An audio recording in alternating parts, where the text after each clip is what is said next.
You won't believe how much English you just learned while listening to a story. No boring grammar drills, just real-life moments that stick.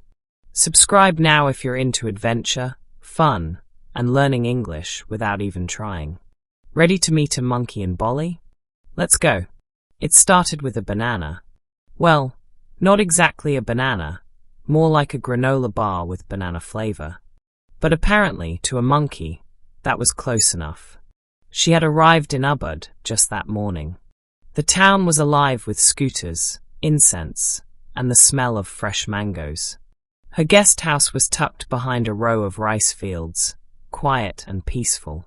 And just around the corner, the sacred monkey forest. She wasn't scared of monkeys. Not really. They looked cute in photos, small, fuzzy, playful. Everyone said they were part of the Ubud experience. So she packed a bottle of water, threw a granola bar into her side pouch, and walked down the narrow path that led to the monkey forest. The entrance was like a jungle gate, carved stone, covered in moss. As soon as she stepped inside, the air changed.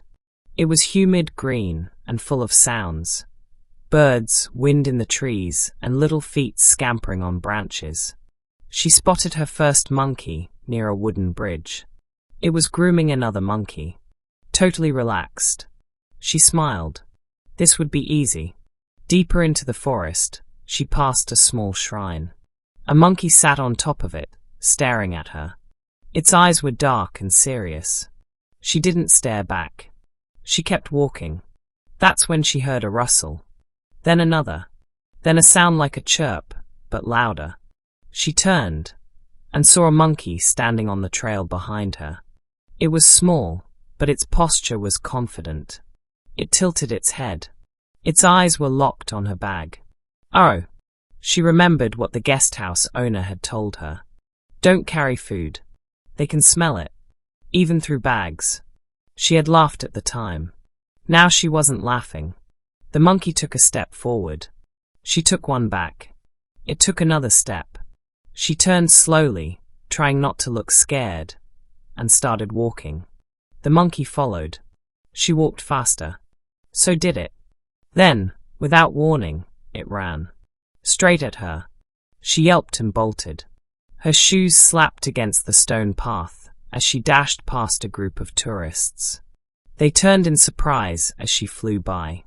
The monkey was still behind her. Fast. Determined. She weaved through trees, down a small slope, over a log bridge. She had no idea where she was going. Her heart pounded. Then she remembered the snack. She reached into her side pouch and pulled out the granola bar. It was slightly crushed, but still wrapped. She tossed it behind her without looking. The sound of tiny feet stopped. She dared to glance back. The monkey had paused. It sniffed the package, picked it up, and tore it open with shocking precision. She stopped running. Her hands were on her knees. She was breathing like she'd just run a marathon. Around her, people were staring. She gave a small, awkward thumbs up.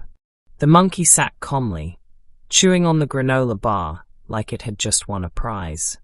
She backed away, slowly this time, making sure there were no other furry followers. Back at the entrance, she sat on a bench and laughed. A deep, relieved, what just happened kind of laugh. She didn't blame the monkey.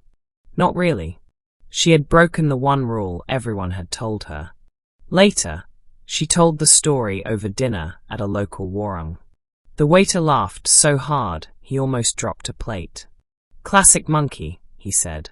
She never carried food near wild animals again. But sometimes, when she heard rustling leaves or tiny feet, she remembered that day, and the banana-flavored bar that nearly caused her jungle doom. Did that story get your heart racing? While you were feeling the thrill, you were also learning English, naturally. That's what these stories do. If you've had a wild animal moment, or even just a travel fail, drop it in the comments. And make sure you're subscribed. New stories every day, and the next one might be even crazier.